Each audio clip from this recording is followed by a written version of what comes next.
Welcome, everyone. Thank you for joining us here today.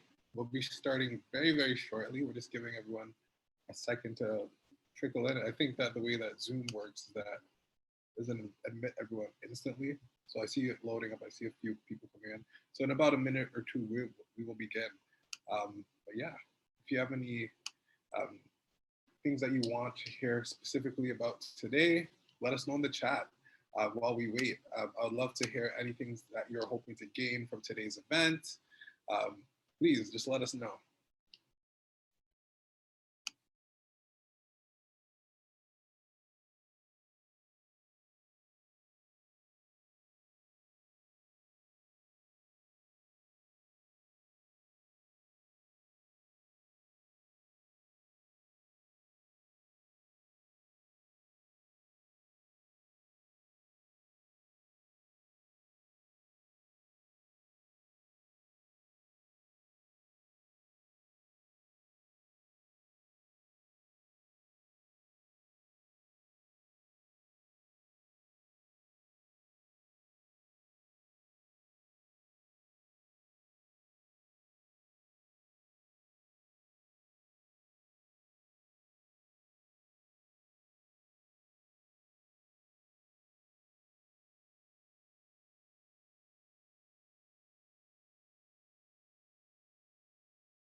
All right, hi everyone, welcome. My name is Dan Traynor. My pronouns are he, him, and I work as the Manager of Program and Curriculum Development in the Ryerson Career and Co-op Center. Very happy to welcome you to tonight's event, Voices of Experience, Generations of Diverse Black Experience, our panel discussion. Voices of Experience is an event series that we've been running for several years now in the Career and Co-op Center, where we bring individuals together to discuss career-related equity issues. We're really excited to be partnering with our amazing colleagues in student life and campus engagement to put on tonight's event in recognition and celebration of Black History Month. So we have a really great lineup of speakers who have really graciously offered up their time to share their experiences and perspectives with the Ryerson community. Before we introduce our moderator and our speakers for tonight, we'd just like to begin by acknowledging the land. And while we may not all physically be present together in Toronto or on Ryerson's campus, it is important that as settlers here in Canada, we acknowledge the land on which Ryerson sits. And so we recognize that Toronto is in the Dish with One Spoon territory. The Dish with One Spoon is a treaty between the Anishinaabe, Mississaugas, and Haudenosaunee that bound them to share the territory and protect the land. Subsequent Indigenous nations and peoples, Europeans and all newcomers, have been invited into this treaty in the spirit of peace, friendship, and respect.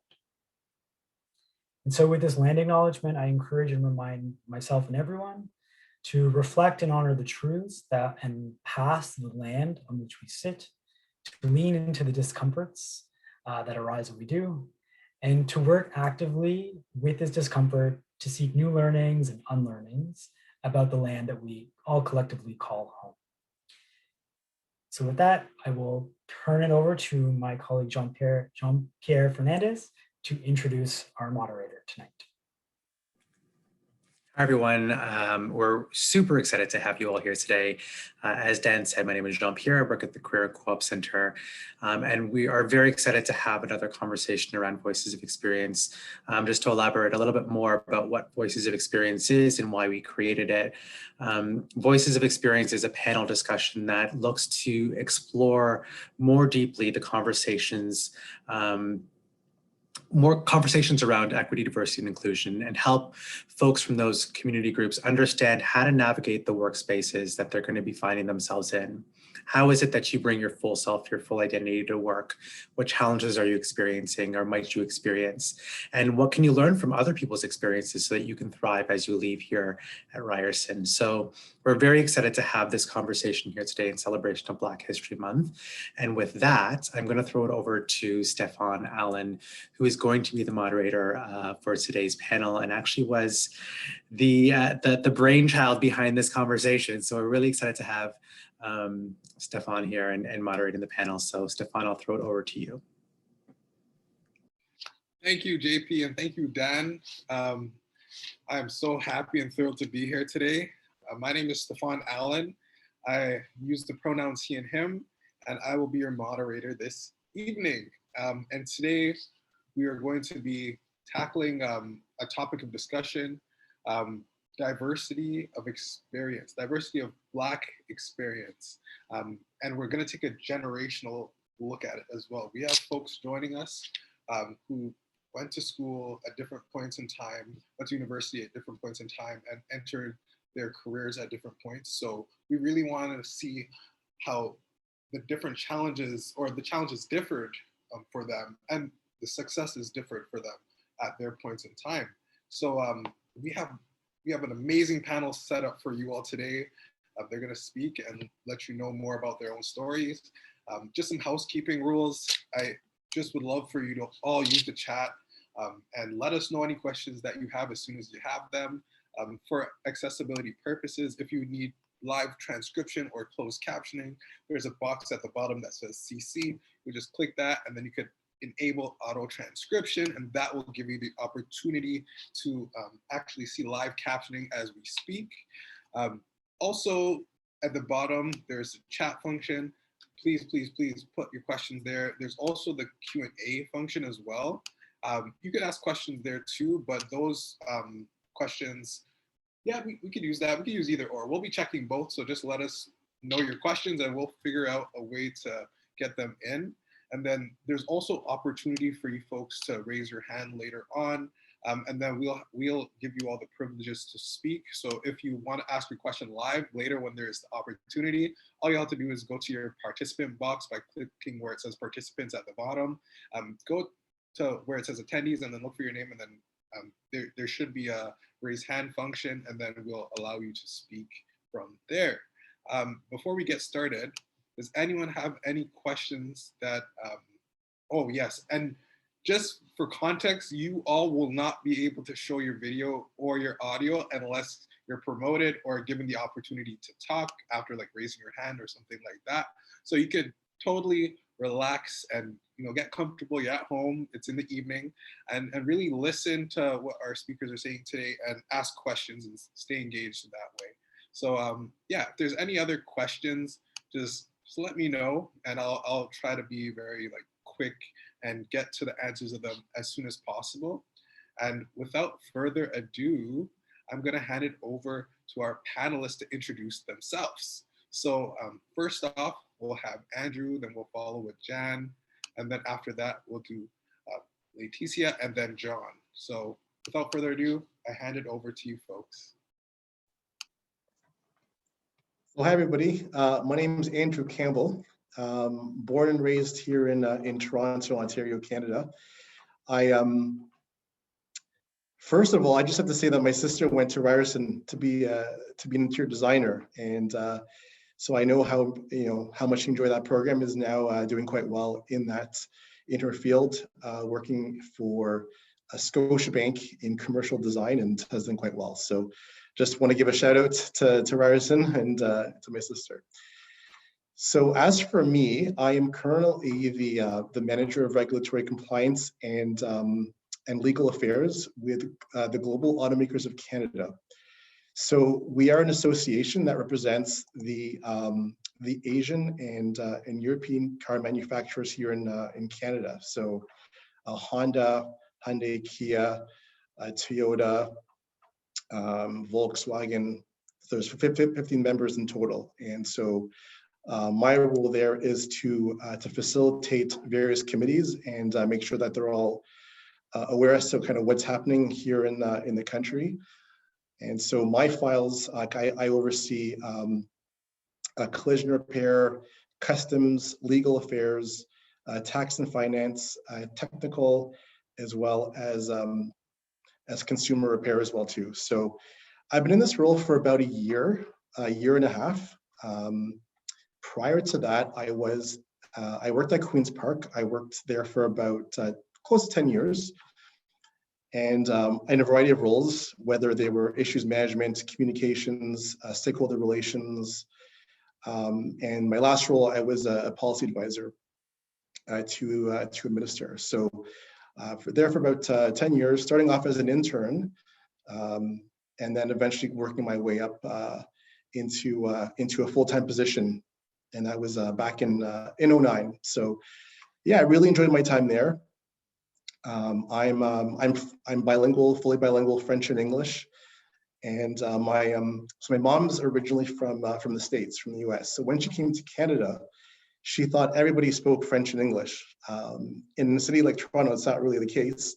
There is obviously it's a very diverse and multicultural city, but French is definitely not one of the majority languages here. So she thought it was interesting, important for my sister and I to be put in the Francophone system here in Toronto. She really fought for us to be in there. So basically from kindergarten all the way through high school and also university, I was able to fully use my French. So in terms of my educational background, I have a diploma in broadcast journalism from Fanshawe College, which was a 2-year program, and I have a degree in political science and international relations as well too, from York University, from the Glennon campus.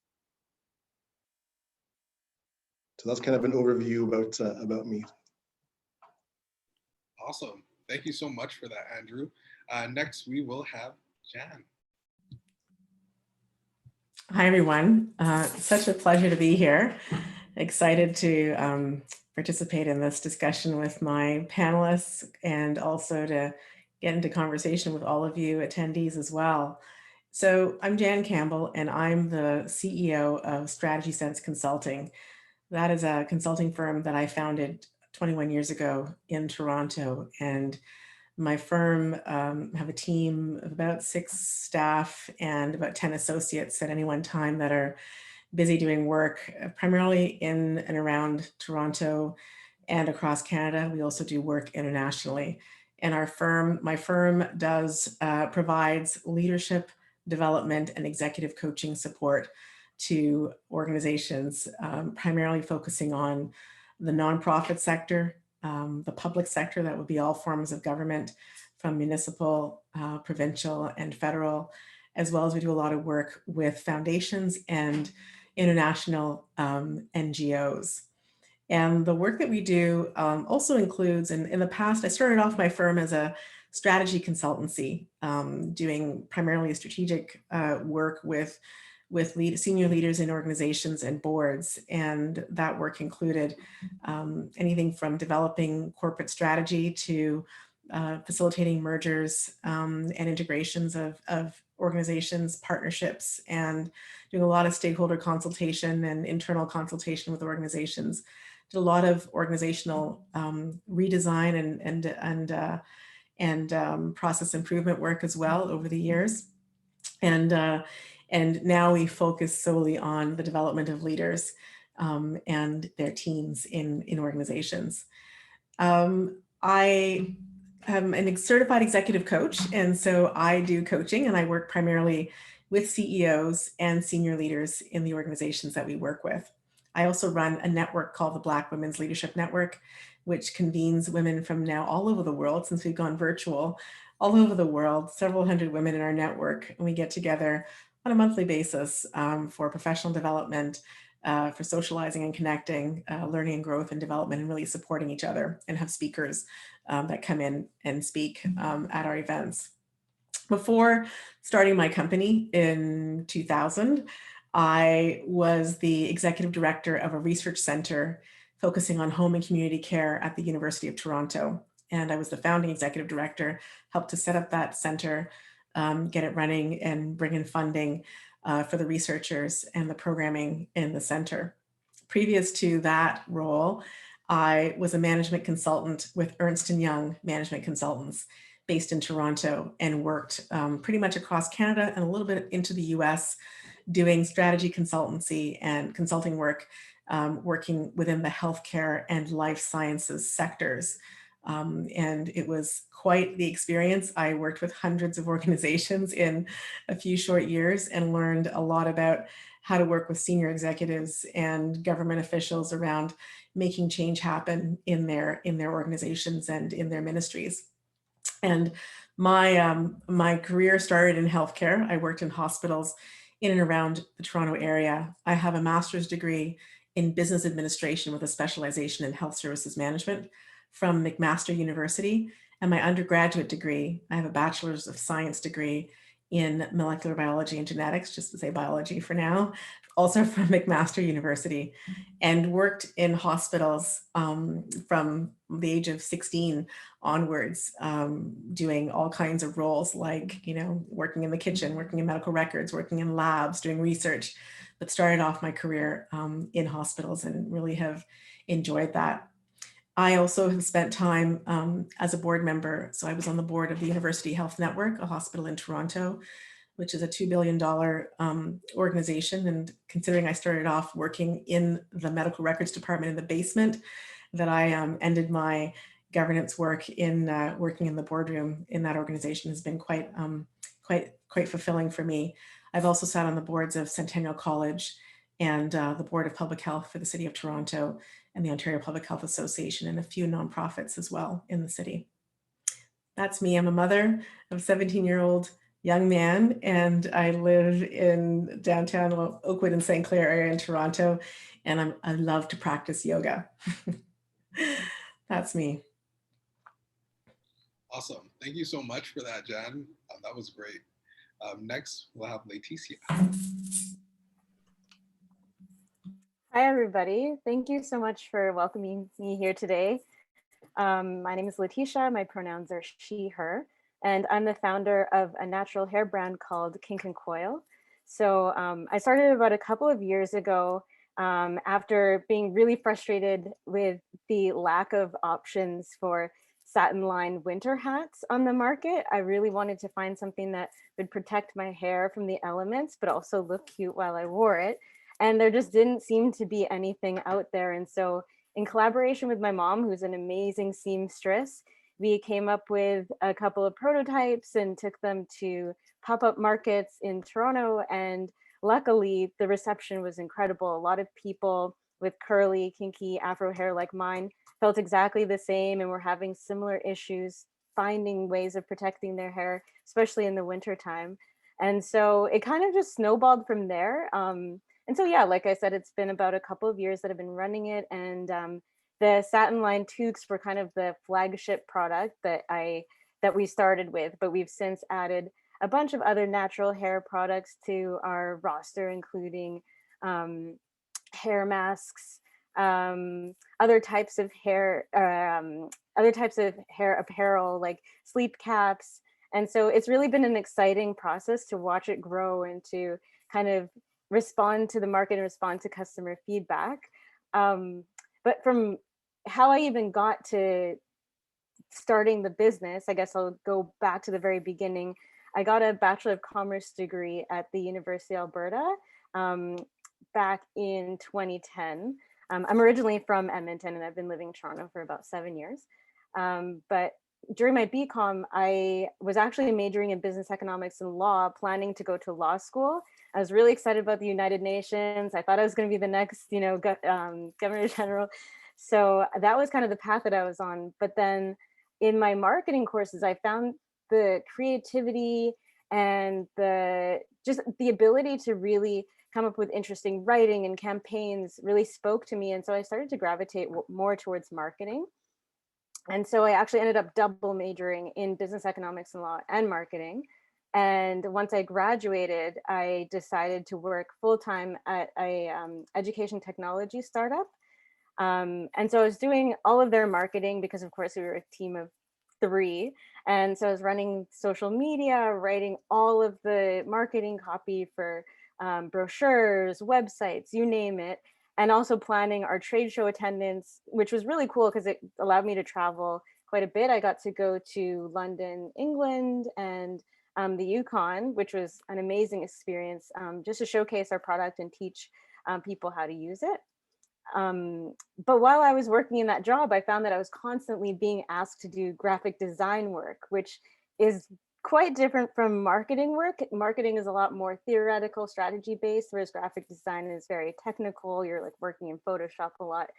And so realizing that there was kind of a gap in my skill set and what I was being asked to do, I decided to go back to school, which is how I ended up in Toronto. I did a 3-year advanced diploma in graphic design at George Brown College. And that really equipped me with the skills that I needed to become a very robust marketer. So I jumped back into the work field after that program and spent 4 years at an employee engagement company, running all their marketing and doing a bit of graphic design. And I found that while I was there, it was an amazing opportunity, but I started to get restless. And that was part of why I started Kink and Coil. In addition to seeing the marketing need, I was also just thinking, like, what else can I do? So I founded my company, and in running the business, I noticed that there was a lot of opportunities to run it more sustainably from an environmental perspective. I've always had a real gravitation towards social impact and environmental sustainability. Growing up, of course, in Alberta, the mountains, the Rockies were always so close. And so I did a lot of camping and hiking there. And so I thought, how do I run my business in a way that is has less of an impact on the planet? How do I use better packaging? How do I make sure my materials are as sustainable as possible? And so that actually led me to discover the program that I'm currently taking at the University of Toronto, which is a Master of Science in Sustainability Management. So it's a 2-year program, and I'm halfway through my first year and learning so much about how to improve business operations from a sustainability standpoint. So, and I'm really enjoying it. That's basically me. Thank you very, very, very much. Next, we'll have John.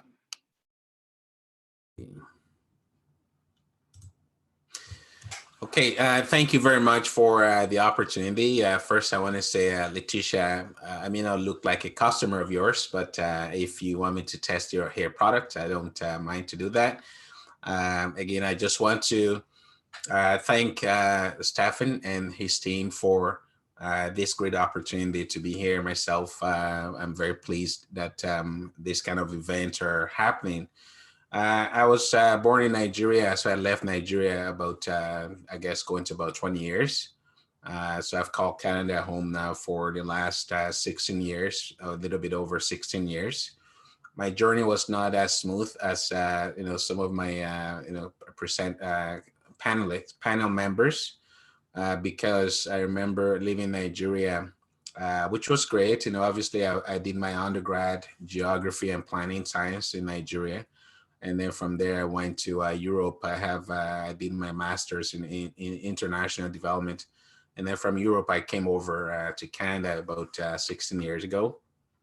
And I remember first coming here that looked a little different, right? Because the so-called Canadian experience, I didn't know what that was all about. So I was sort of trying to figure out what that was. And it was a little tough time for myself and family at that point, so much so that with my master's degree, we had to rely on food bank to make ends meet in Scarborough. And I remember lining up those food bank, and I thought to myself that that's kind of ironic to be having this degree and you've got all these experiences, but somehow I was not able to really get a job and it was very difficult. But I think everything changed, one time that I got a call from our car dealership in Pickering. And I went over there, I hadn't been getting any phone calls for interviews. So that day I was well dressed just to show up for an interview. And for some reasons, the guy just said, "John, I don't have any interview for you. I just read your resume." I thought to myself that I should call this guy in. You should be working for government. I just don't know why you're applying for jobs at the car dealership and what have you. I said, well, I've been trying everywhere that I can apply to. I wasn't getting any phone calls. So he said, "No, I don't have any job for you. I just thought I should tell you that." And I was thinking to myself, how do you get that Canadian experience if you don't get the opportunity? But as I walked out and I thought to myself that, how do I even get this Canadian experience? And as coincidentally, I got home and the local newspaper came and I checked it out. And there's something on Career Edge program for internationally trained professionals. And I thought maybe I should check it out. And I looked at it. They provide, I guess, short-term contracts for internationally trained professionals. I thought maybe I should just apply for it. And before I knew it, I was called for an interview in Toronto. And then you have the opportunity to be able to have internships, paid internships from different companies. So I saw the one that I thought I liked the most, that related more to my background at the city of Mississauga at that point. And so I was brought in for a 4-month contract. That's how everything started about 16 years ago. And as soon as I was brought in for a 4-month contract, and then all of a sudden within before 4 months, that became 6 months. From 6 months, that became 2 years. That became full-time. That became, I moved from a researcher all the way to a coordinator. I became a supervisor of cultural research and projects for the city of Mississauga. And then along the way, I did my project management professional while I was there. And then about 8 years ago, I was hired by the city of Hamilton. So I think when I think about my project that I've had the opportunity of leading, some, they've moved on to some other programs, but some I still lead. I've been responsible for the city's public engagement file, the local immigration partnership, for example. I was the city's lead for the Syrian refugee resettlement project just about 3 years ago. Hamilton Anti-Racism Resource Center, 25-year Our Future Hamilton community vision, hate prevention mitigation strategy, age-friendly Hamilton, youth strategy, urban indigenous strategy, anything that has to do with community. That's what my job deals with, to have a lot of conversation with people in terms of how to improve outcomes for some of our residents. And so that has been some of my focus areas.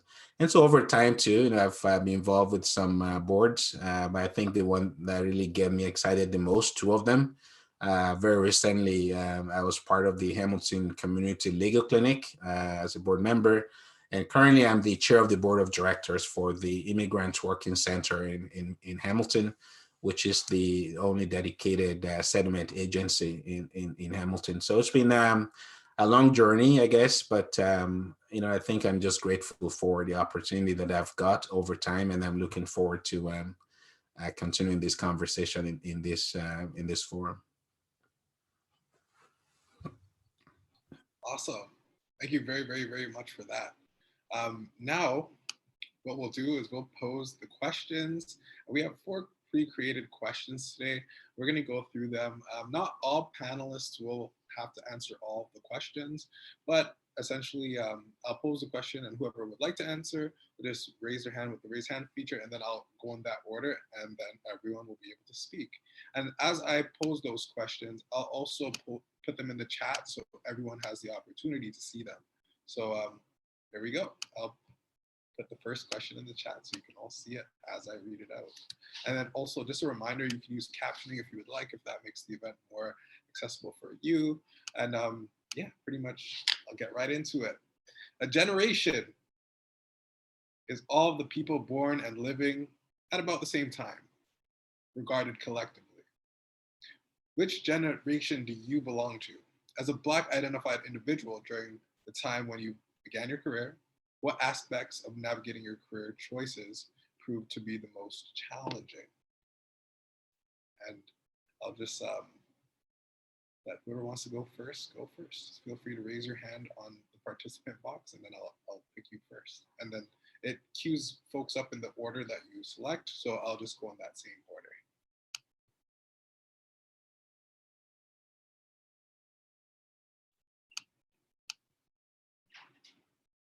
Okay, so I'm not sure if the raise hand feature is working properly, so I'll just go in the order. You could just let me know like this, and I'll just pick you if you would like to go.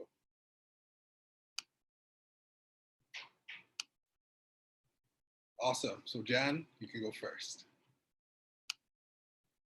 And I see Letitia also had her hand up as well, so I just saw that. Okay, I can share the floor with you, Letitia. So, so first, I'm considered Generation X, although I'm kind of just kissing baby boomer Generation X in terms of which generation I belong to. And your question, of what aspects of during my career proved to be the most challenging. So maybe just to add just a bit of background, I was born in Toronto. My parents are Jamaican and came to Toronto, actually came to Canada. My parents didn't both start in Toronto, but came here in the late 1950s. And so we're here when there were very few Jamaicans, very few people from the Caribbean, and worked their way through. My father was a mechanic and my mother was a nurse. And so one of the experiences I'd offer I had in terms of being sort of first generation born in Canada, particularly with parents who were working class, considered working class, is kind of being the first in the family, the first to go to university, the first to kind of figure out how to navigate like career searching and even like navigating university. Like that in itself could be a whole conversation on it, like a topic on its own. But I offer that, the how to, as a young Black woman with messaging from my parents, which is what they knew, which I thought was tremendous, and I wouldn't want to have it any other way, but, telling me that as a woman, as a Black woman, you got to work double hard, triple hard, perhaps even, to be able to be seen, work hard, to not have to, certainly not to, my mother used to always say, because she used to often bring home application forms for jobs at the hospital that she was working in.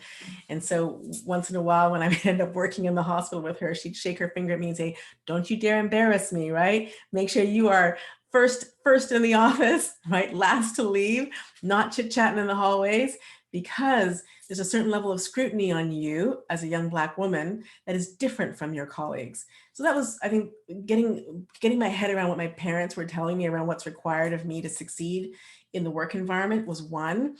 Being the first in my family to be kind of navigating some of these environments was a pretty complex.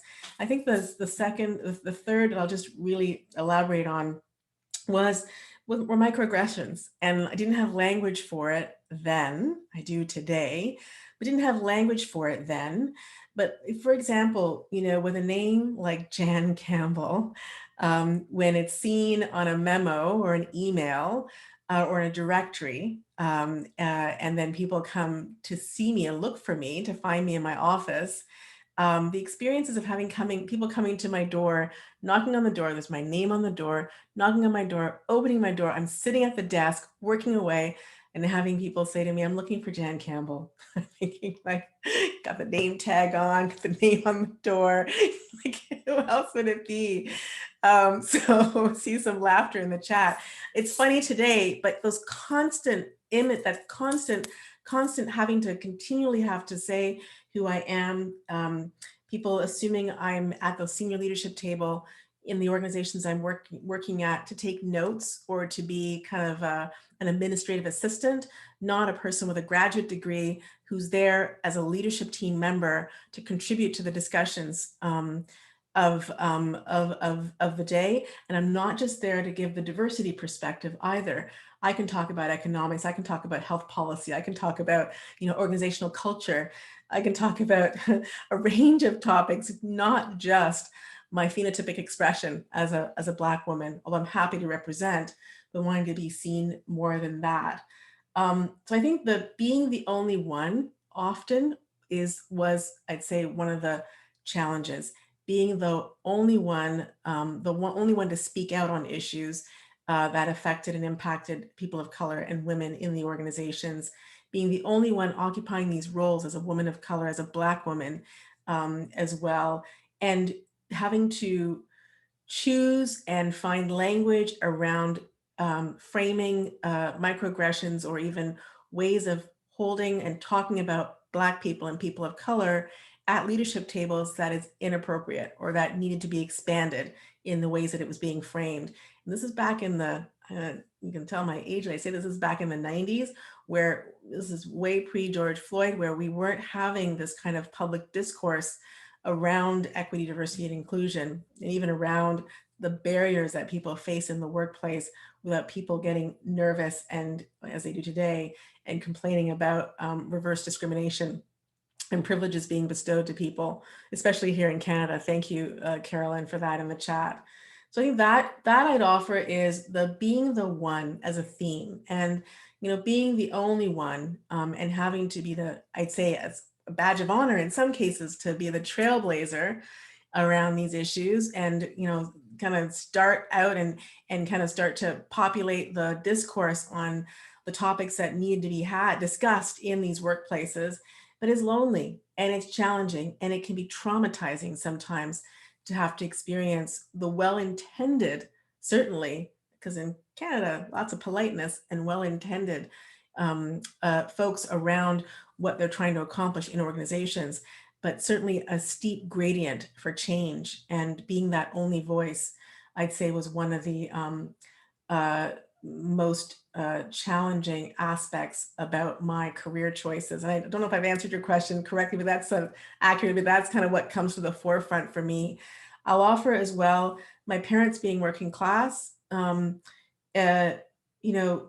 choosing careers, being expansive and creative in my career choices, where my parents didn't have a lot to guide me on. So I had to really look to build mentors, and I can talk more about this later on, I think in some of the other questions we'll talk about. But when you're figuring this out for the first time in your family on your own, around what's possible and what's available in terms of career choices, I think that was, as much as I love and I so appreciate the background and values that my parents instilled in me, that I had to do a lot of this figuring out on my own at the time. So I'd say that would be the challenging aspects of my career. And if I could leave a tidbit and a golden nugget, that all was not for naught. I found very early on in my career a mentor, and I've had many mentors. One mentor in particular I've had for 25 years, and she has been there for me, given me advice and guidance, kind of pulled me back by the scruff of my neck. She's a Black woman as well.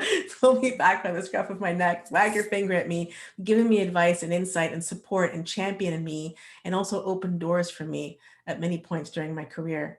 I'll also add that overcoming some of these challenges as well, I had a lot of mentors that were white men.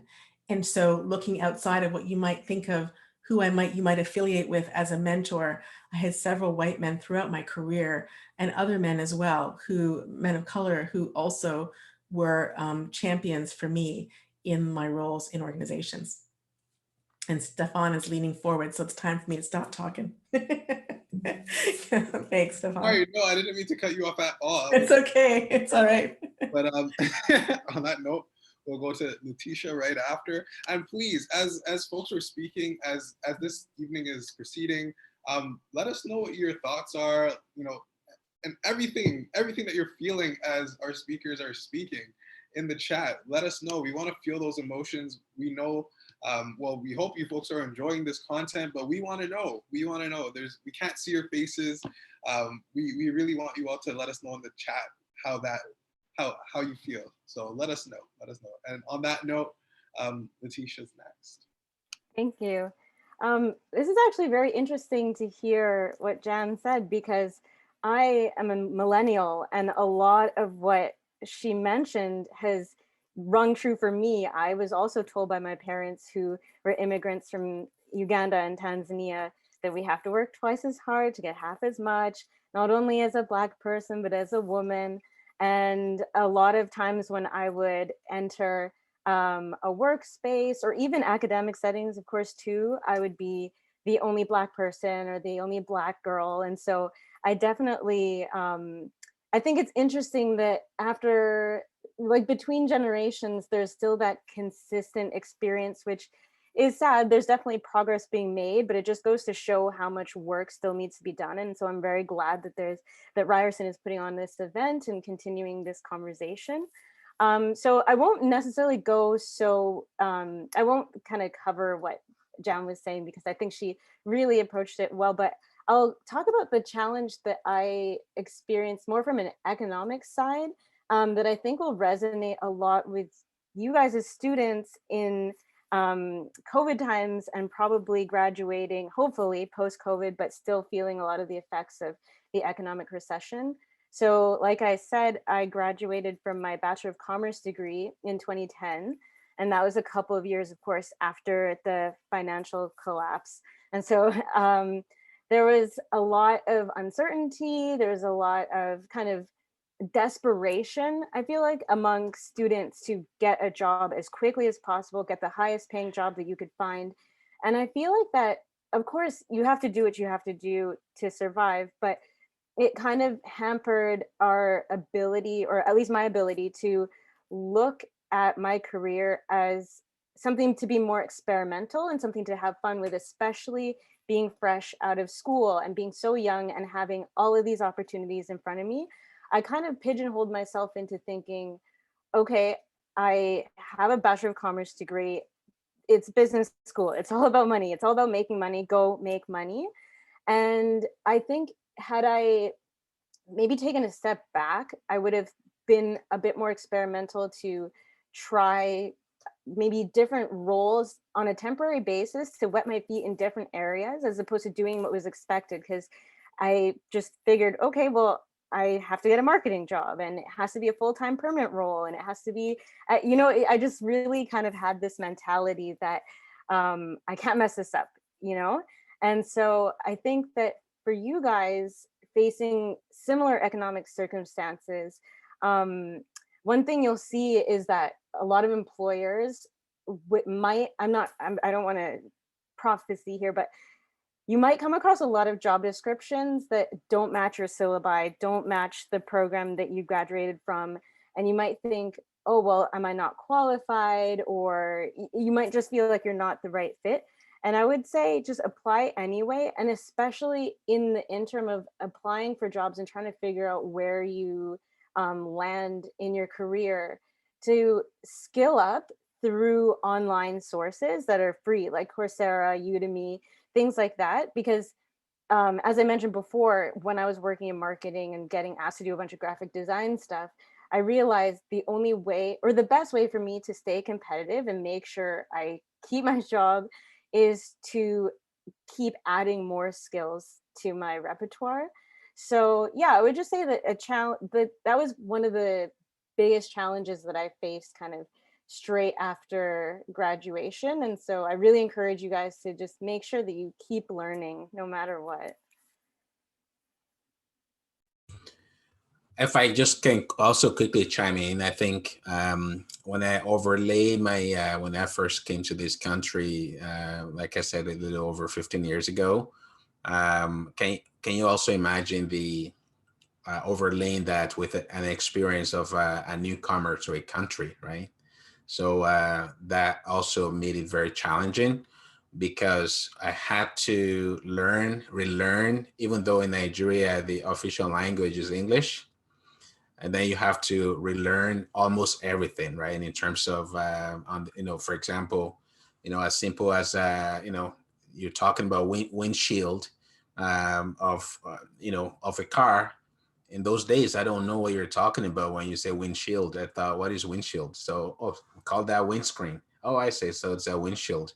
Or you get to an intersection and you're like, oh, got to go to that intersection. I didn't really know what that meant too much because we called that a junction. Go to a road junction, or whether it's the trunk of a car, trunk now, but used to be just the boot of a car, right? So you got to start to relearn a lot of the English, or even as simple as wrench, or like, what is a wrench? I guess that's what we call spanners. Oh my God! So what? That's spanners.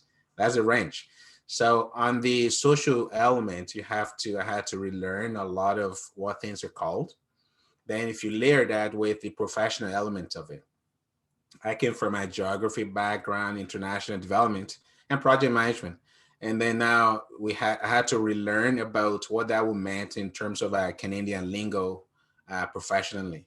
So that took a little bit of time, but I think, to previous speakers, to Jana and Letitia, it's always important to never stop learning, right? Because at the end of the day, if your focus is, I got to make a difference, because I've come too far to give up who I am or to give up about coming to this country. So I'm not planning to go back. So that meant I had to make it work. So that meant I had to make sure that I'm successful, whatever it is, without in a sort of in a normal way that will fit into my background and education. So I think with those are the barriers that came, and also in terms of networking. I just don't know where to find any Black professional. I don't know where to find them. Nobody, everywhere I went to, I didn't see anybody that would look like me. And if you go to a place, a government establishment, to Jan's point earlier, you don't see leaders. They may be the cleaners after the work is done, and they'll say we're very diverse, but the diversity is more at the bottom of the pole. It's not up there, and it was very difficult to actually navigate that system. But I think over time you learn that culture, and then you learn about the fact that, yes, I'm here to make a difference. And it turned out, as it is right now, that can you imagine, some years later, that my current role turns out to be, Hamilton has a staff of about 8,000. As far as I know, I'm the most senior racialized person that works at City Hall today. And so that's something to look forward to. And I see young people in the community. They see John speaking to a large crowd, and they have conversation with them, or at schools, right? And so it's an inspiration as well. So I always acknowledge people that have come before me, because there are a lot of people in Hamilton that also paved that way, way back at McMaster University. Many mentors that I've got over time who really paved that way for people like myself. And so I always think as well that I got to do my part to make sure young people and my kids as well can also see that path moving forward. Thank you very much, John. That was amazing. All the answers were amazing for that last question. If anyone has any follow-up questions, you could ask them in the chat as well. I want to encourage folks to engage. And if something sparks your curiosity, just go ahead and ask. Go ahead and ask. We'll make sure that everyone has the opportunity to really hear what they want to hear. So we're here to ensure that you all have a good time. So make sure that you engage as much as possible. And I see people in the chat. I love it. Keep it up. So our next question, and I'm going to post it to everybody as well in the chat so you can read it as I go along. As a Black identified individual, given the challenges that you have observed and experienced, what additional challenges do you believe that current Black students and new graduates are facing during COVID-19? In addition to the challenges, what advantages and opportunities do you think that they possess? And same format as before, you can raise your hand, and if that function is not working, you can just put your hand up in real life. Whatever you do, I'll get to you. But who would like to go first?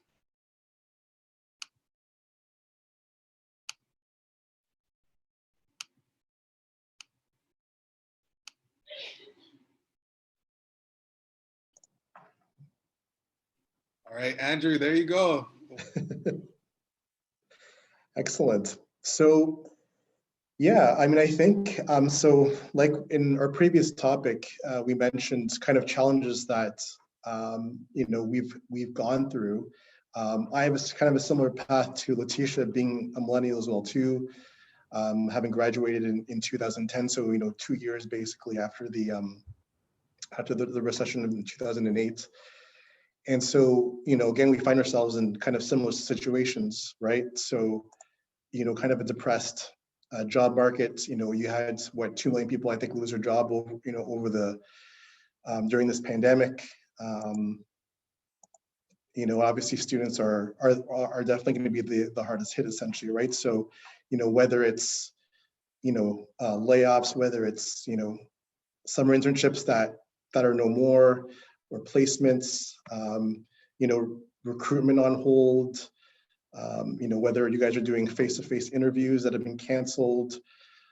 There's lots of issues right now, I think, for for students who are graduating, whether it's from undergrad or for masters or PhD programs or law or anything else as well too. So basically, it's going to take a lot of perseverance and resilience, for all of you at this point. However, there's a lot of opportunities right now, for students as well too, right? So, like was mentioned before, this is the time right now to build your network, right? So, this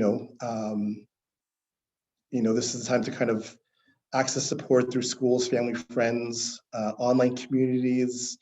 So basically, reaching out to various people who, in this case, perhaps are former graduates of Ryerson, and who are working in the field perhaps that you are. So it's kind of like reaching out to them, seeing what's out there, setting up Zoom calls in this case right now, making sure that you're looking for a job, that they're aware as to what's happening.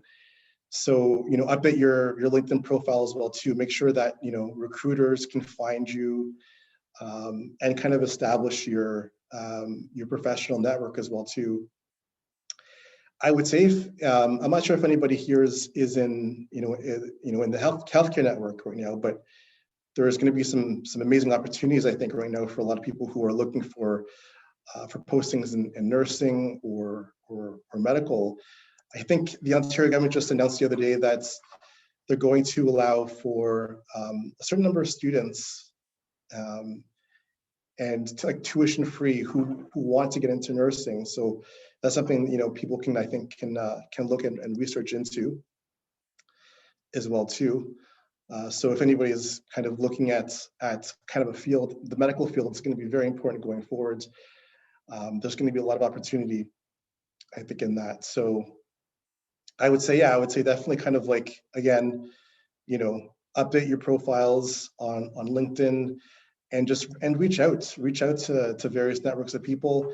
I'm sure Stephan can, in the Career Counseling Center can recommend some good people to look out to, whether it's the Alumni Association or elsewhere. But those are people who are definitely going to help you in your career going forward, right? So I know when I was, just a couple of years ago, so at the end of 2018, when we lost government on the political side, then I had to kind of do that. I hadn't really done a job search for quite some time, and so a lot of my networks at York University, at Glendon, my former colleagues, former employers, I was able to kind of lean on them to really, kind of pursue that next opportunity. So,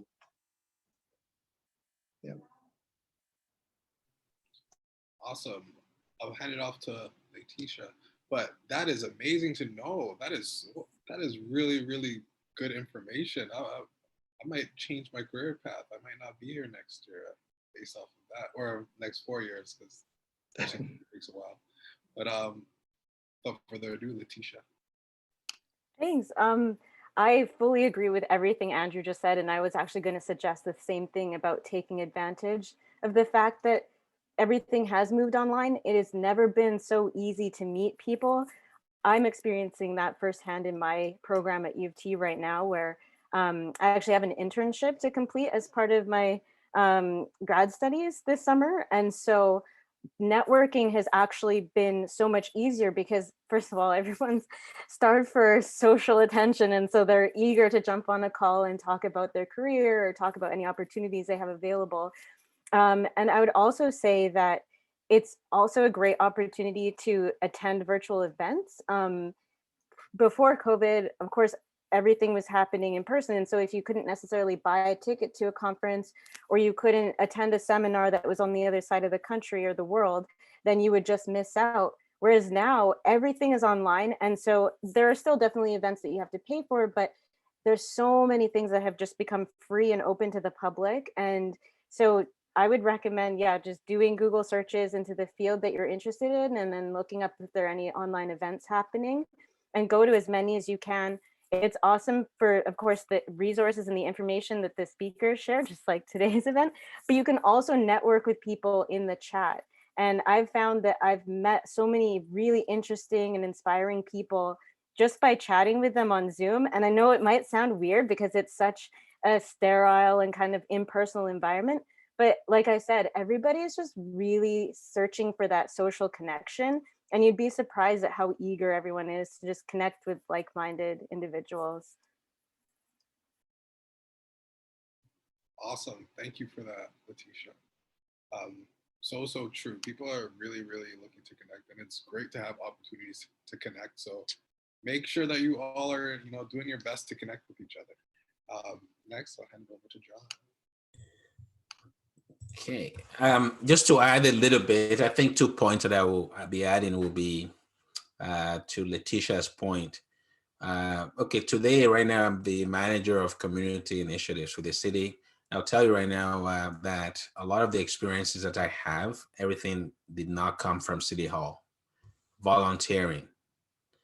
And if there's a way to, I've been part of a board of directors for a while, or you're volunteering for an organization, here's an opportunity as well to look for all of those, because collectively, what makes that experience is not just about the fact that I have a job. It's also some other things that you do that'll be very good on your resume. So that is very important. And also another advice that has really helped is about, yes, there'll be events that you want to attend and what have you, but it's always key to yourself as an expert, a graduate who's graduating from a school. You've got something to offer. So part of the way I've been able to develop myself over time is I always write a little article. That article may be simple. You put that on LinkedIn, right? You just write it, and as soon as you post it, your thought about something that is obviously well thought through. Or a seminar, you may submit a request for proposal. You just put it there that you're speaking somewhere, right? And so over time, I found that because part of where the job is also about those soft skills that you need to develop. Your leadership skills will be key. The way you speak and articulate yourself will be key. And so the way to build that is by speaking at these little conferences or big conferences, or speaking at a college or university or whatever it is. Those opportunities, or co-author with another person, or yourself just doing that alone. Some of your thoughts, you'll be very surprised that a lot of people want to hear it. They want to read it. And here is an opportunity right now that with all the conferences, board of directors, volunteering, things that could be done even virtually, to get involved now, because the entire market is looking for that kind of content over time. The impact of COVID, I'm just not preaching to the converted, but that COVID has impact on marginalized populations or racialized populations. And I always try to remind people, there's nothing inherent in anybody's race that will make them to be susceptible to COVID. It's just because of the way that marginalization happens. It just happens often around racial lines at times. So I think some of those thoughts are always very good. Over time, I found that what I do outside City Hall in terms of experiences at times, they're always very important to actually make you another expert of some sort. And those things should be pursued even more so during this COVID, in terms of those opportunities and the way you can express yourself with thoughts and ideas and articles and speaking opportunities. And you see that your resume will build up very quickly. Couldn't have ask for a better answer to the question. Next, I'll have Jan go ahead. Sorry if I hyped that last answer up too much.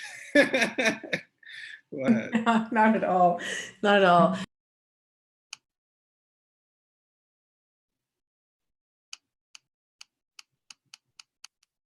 Your question about resource or advice. I'm going to actually offer advice, and a lot of my colleagues have talked, my panelist colleagues have talked about, strategies and things to do and places to connect and with people. I also would really encourage, and if I were, doing this all over again, what I had wished I had spent more time doing was really understanding myself, understanding my strengths, understanding well, I may not have figured out the exact path for my career, because I started off thinking I was going to and planning to become a physician. And so I'm quite in a very different role today. But really understanding your strengths. And there are just explorations that you can do. There's lots of stuff online, great resources that you can read. I'm a fan of the Clifton Strengths Assessment. So that gives you some strengths-based, appreciative and affirming language to understand what are those talents or those inherent qualities that I bring naturally to what I do. And that also can help inform kind of the ways in which you may want to spend your time, both in your career, the rest of your education, and also the kind of careers that you pursue. Understanding of your preference, your values, your purpose, really what you're on this earth for, doing the work. And there's lots of online courses, as Letitia mentioned, so much has become available. I'm a fan of Mind Valley. Personally, I really love the Mind Valley space, which is spiritually agnostic. So very kind of a range of ways of looking at and exploring self and doing personal growth and development work in a very, very inexpensive way. A lot of the stuff is free.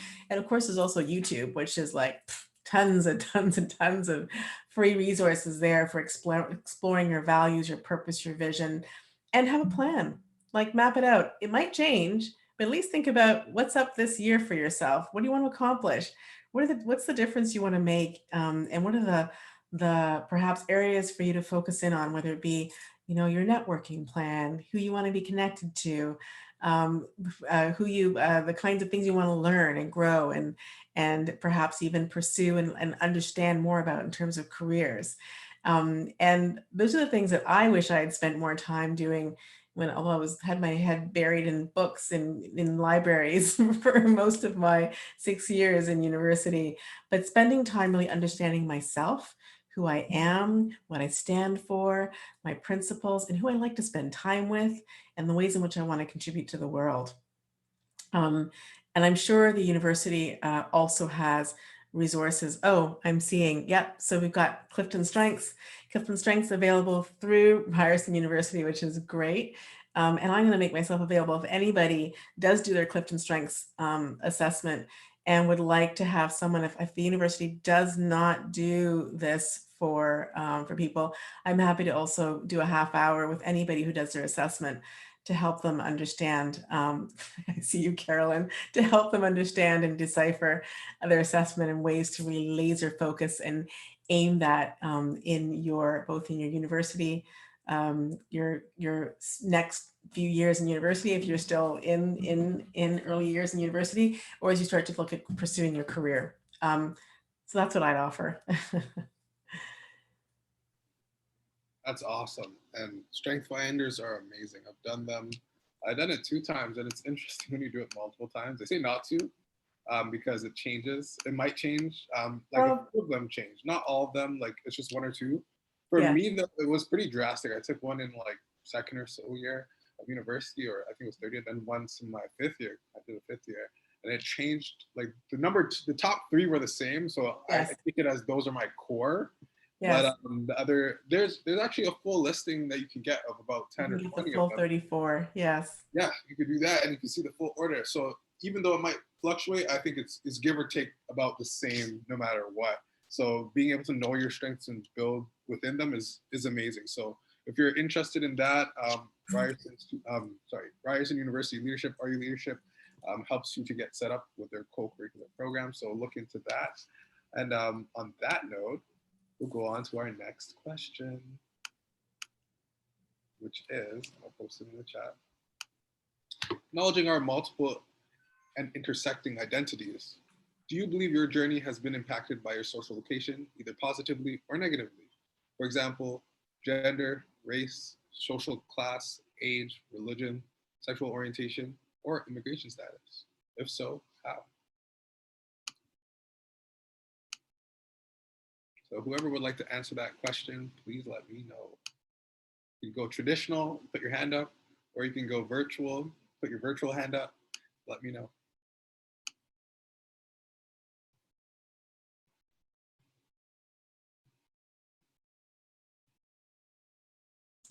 I'll start. There you go. I think for myself, I've talked a little bit about being an immigrant in this country. So that is one of it. I think there's a big burden that is on a lot of our new immigrants when it comes to this country. Like I said, you have to learn a lot of things. So I think over time, that has also will bring in additional sort of determination, if you will. And so it's helped me a lot because I knew that I chose to move to this country and I've come here to be successful. And so that determination will keep you going in many ways. And also I find that over time, what's a little problematic when you look across the room at times, you may be the only Black person in that room or the only racialized person, if you will. I think now I'm just kind of, I'm used to it, right? So I think, in the past, it used to bother me just to be myself in a floor like that. But now it's actually a good thing because number one, when I see the stack of people ahead of you in terms of not being racialized, then I always thought to myself that that's an advantage because there's a room to grow in that organization, right? So why not? And so I think that motivation, I always think that it's all about what your attitude will look like in terms of, whether, the concept of, half empty or half, full. Everything also applies as well, the way you're looking at things. So I think social location for me is all about, as you go up in my career, you don't see a lot of folks that would look like you. I've been to conferences, be about 500 people in the room. And you're actually a little, as soon as you step into that hall and you look around, something tells you that something's not right in this hall because you may just be the only person that look different or two. And then you've got all this extra curiosity around you with a bunch of questions at times, almost like an imposter of some sort. But I think over time you get used to it. I think as you navigate that intersection of your race as well as your confidence, and because you're a professional, you have every right to be there. So I think that has been a major factor for me in terms of my perspectives. Awesome. Thank you for that, John. And that just gave me a flashback to, I went to Japan for a conference not that long ago. It was in my 5th year and I just graduated in 2019. And yeah, like walk into the room, only Black person there, walk into Japan, first impression, the only black person there right off the bat. But I was lucky and fortunate to have like a lot of like kind people who interacted with me and things like that. But yeah, I totally feel that. That is probably back there. Anywho, I think I see Andrew's hand go up first. So there you go. Yeah, no, nice to hear that story, John, for sure. So for me, my story, I have an interesting story for sure. So I was born here in Toronto. I'm adopted right from birth, and so I'm biracial. I know that my biological mother was born and raised here in Toronto. Her parents are English and Maltese, and on my biological father's side, he's from Trinidad and Tobago. My parents who raised me are both white. So growing up here, basically my entire life was kind of in a white dominated space. except for school. So except for, elementary and high school, where I was in very diverse spaces. So elementary school, I was going to school during the time of, the Somali crisis, the Rwandan genocide. So we had a lot of students coming in from, I remember from Somalia and from Rwanda at the time, and Iran as well too. So I was, felt, growing up, your kids, you're kind of like, you're getting some information as to kind of what's going on in the world. And so at that time, you process it, not completely thoroughly, but later on in life for sure. So same in high school as well too. So basically, and especially having gone to French school, I went to French school with most of my friends who are still friends today, from basically grade 1 all the way through grade 13. So I was, I think, the second last class who did grade 13. So I'm dating myself now, but yeah. So that was kind of the space that I was in. When I went off to college in London, Ontario, obviously, that's when kind of like, things kind of changed again, where now, it was, again, very white dominated space. I think there were only 2 of us, Black people in my class. There was me and another girl. And then when I came back to Toronto to do my undergraduate degree at York, again, it was more multicultural, kind of being back in Toronto. And then in the workplace at Queen's Park, again, it was not very multicultural. I was definitely the only person of color, the only Black person in I would say in most of the offices that I worked for up until the last maybe 3 or 4 years. Then there was an influx of diversity at that time, which was nice to see. So there was one office when I worked for the Minister of Tourism, Culture and Sports, Michael Koto, during the Pan Am Games. That was probably the most diverse office I worked in, which was nice, nice to be a part of course. Now, just kind of going back again to my upbringing, again, I was in very white spaces, whether it was, sports teams, whether it was, going to family gatherings. My sister and I are both biracial. So, at the time growing up, we didn't really, again, process before until much later in maybe when we were 10 or 11. That's when we're kind of like, oh, okay, we look alike, but our parents don't, and our family doesn't. And, so we had to kind of go through life at that time, whether it was kind of like our teens and then into our early 20s, discovering really who we were. And again, as Jan mentioned in the beginning, terms like microaggressions didn't exist. So we definitely, we're definitely faced with, things like that in, whether we were traveling with our parents or elsewhere. I mean, there's a vivid story that I have, coming back from, we were traveling to the French Antilles when we were quite young, and then coming back, I remember, they pulled us aside and they made us, they went through all our bags and this and that, and they basically thought my parents were kidnapping us from the Caribbean, essentially, right? So, it's, my parents, obviously, they discussed this with us later on, but things like that, obviously, we experienced.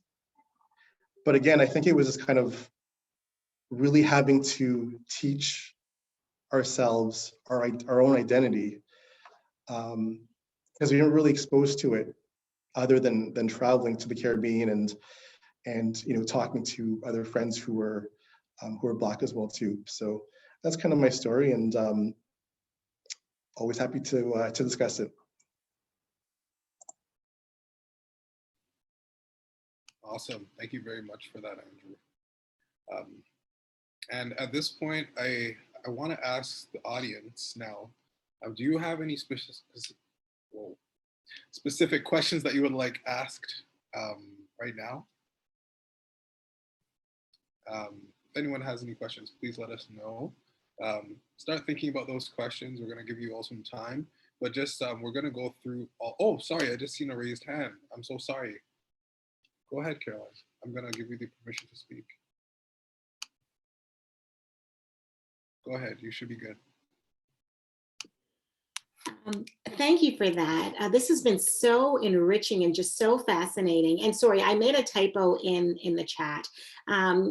Andrew, your story was just so fascinating. So that little piece that you were just sharing, about coming to know yourself, you and your sister as, as Black people being raised by, loving whites. I was just curious, like, how did and not an indictment, just genuinely, authentically curious, how did your parents handle that, or even like support that? Like, what was that like for them and you and just kind of learning together? I just find it so fascinating. Thank you for that.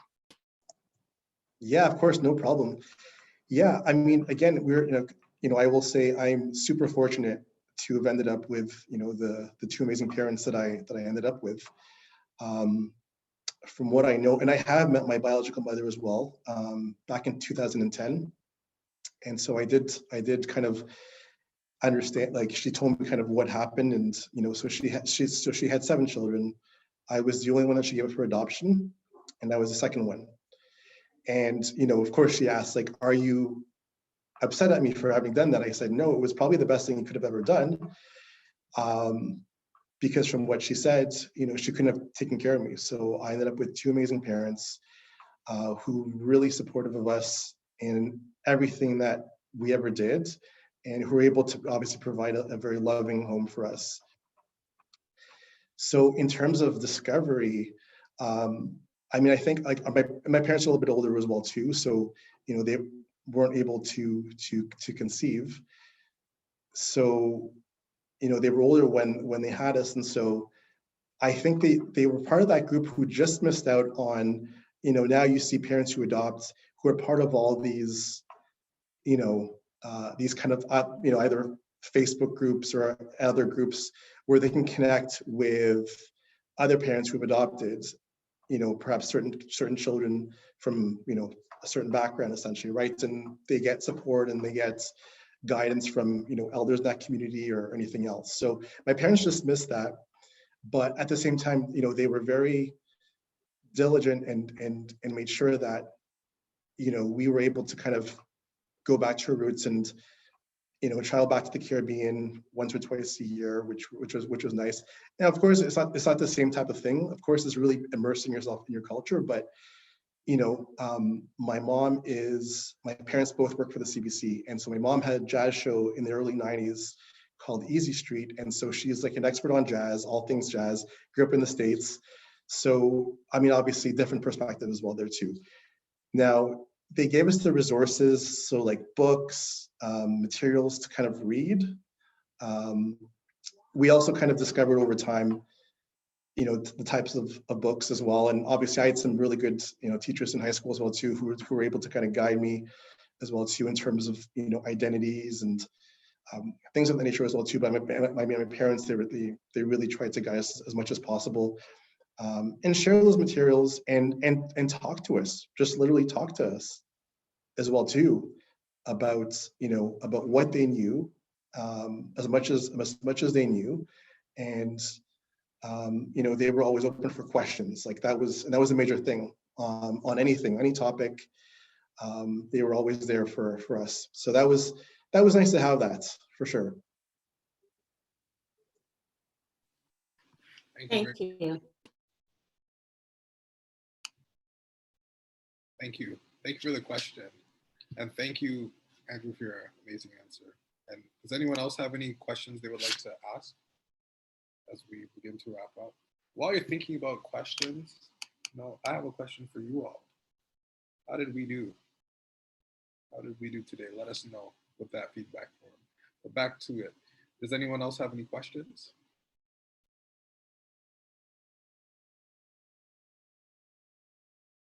All right. So I suppose we'll go on to close it off. Would each one of our panelists like to jump in and give us 2 amazing pieces of advice? This last quick pieces of advice before you leave us here today.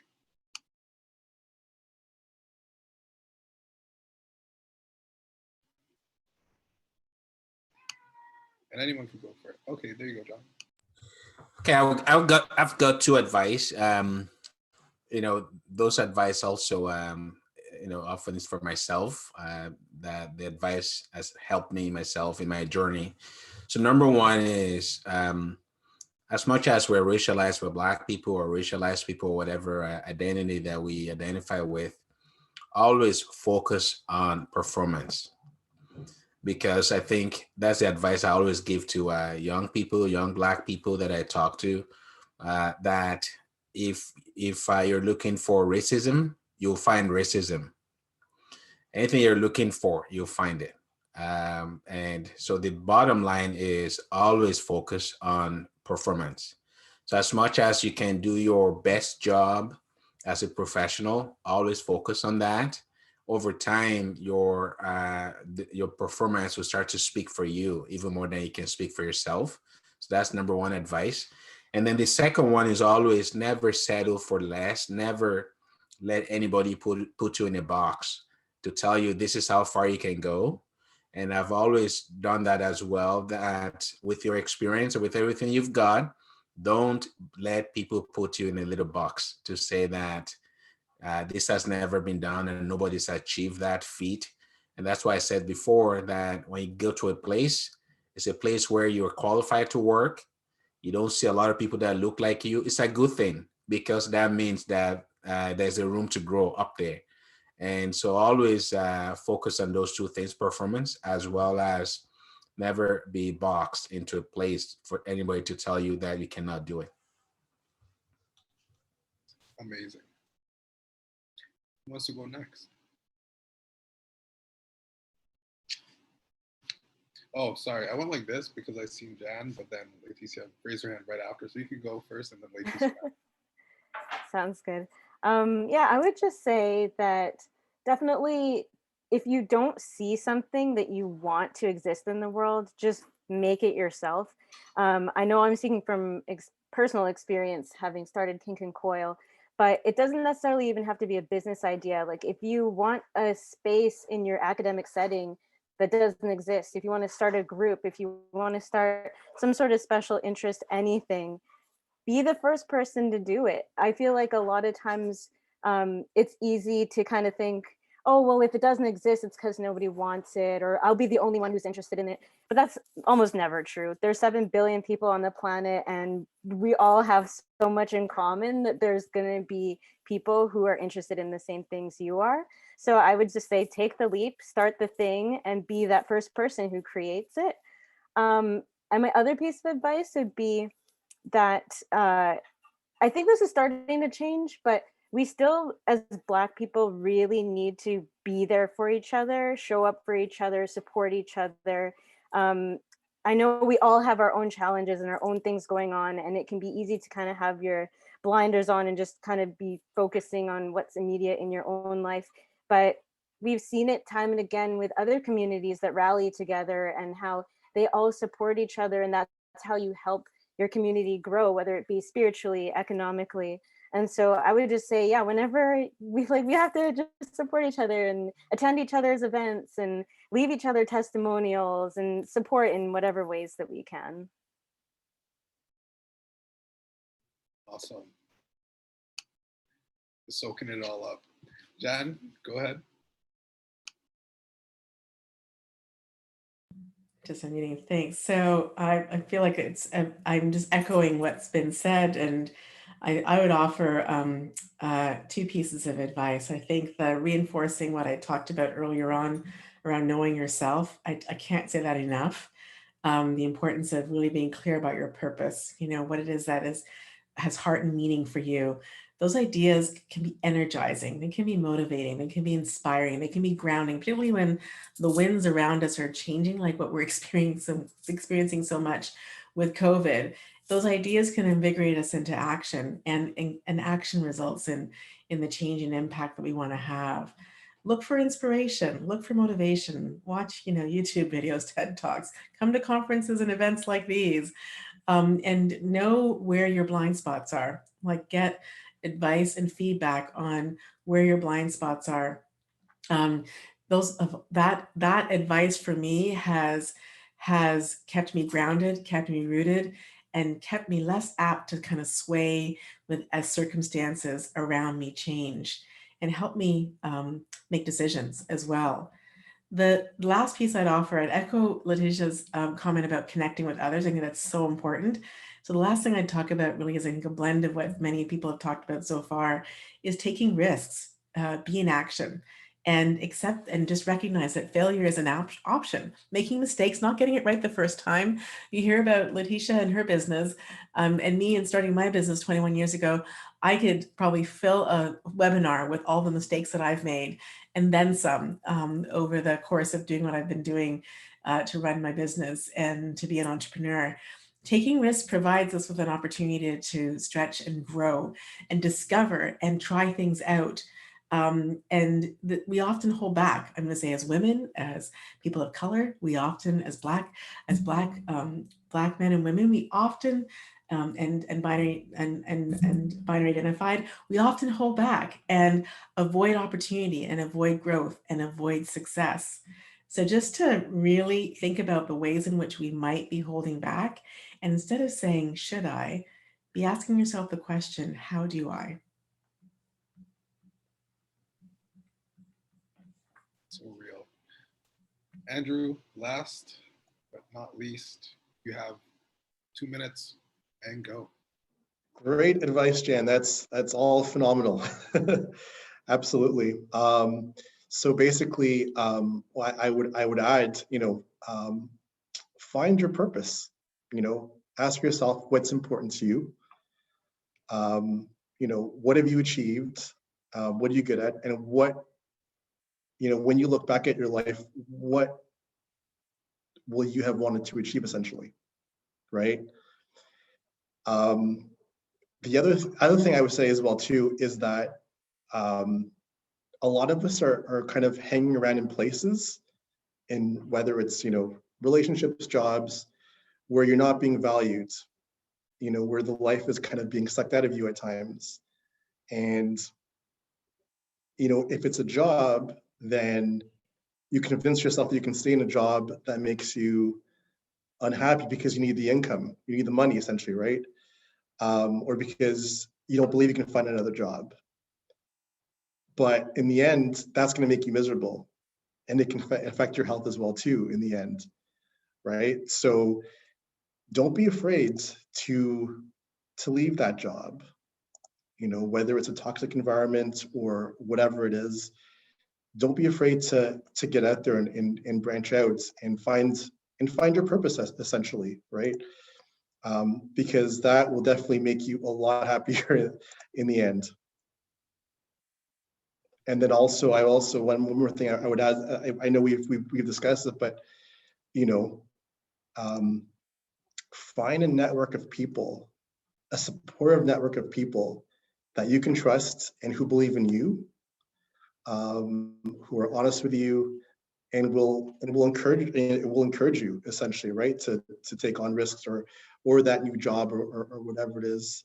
I had an amazing mentor at Queen's Park, for example. I don't know if you guys, if anyone has ever heard of Tracy Sobers, but at the time she was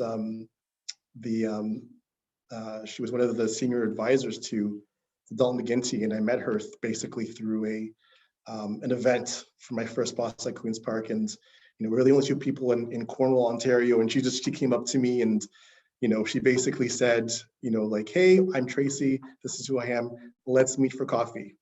This is like, I'm like, oh my goodness, I just finished my internship and just kind of starting up. But she was just instrumental in my development at Queen's Park. And finding someone like that, which we've discussed, is very important and will definitely guide you and help you. Awesome. Thank you all very much. And thank you all for joining us here today. We really appreciate it. I want to see the chat blow up. We have an event that's happening right after this that's going to be hosted by a different department, and they really want us to get off. But before then, this is our time. We have 1 minute left. I want to see in the chat all the thank yous, everything, all the positivity, and we're going to close out strong. And if you haven't filled out that feedback form that I slipped in, do it, and please do it. And that will help us to continue to do amazing events like this. So we want your feedback. Thank you, everybody. One big virtual round of applause for everybody, and have a good night, everyone. Take care.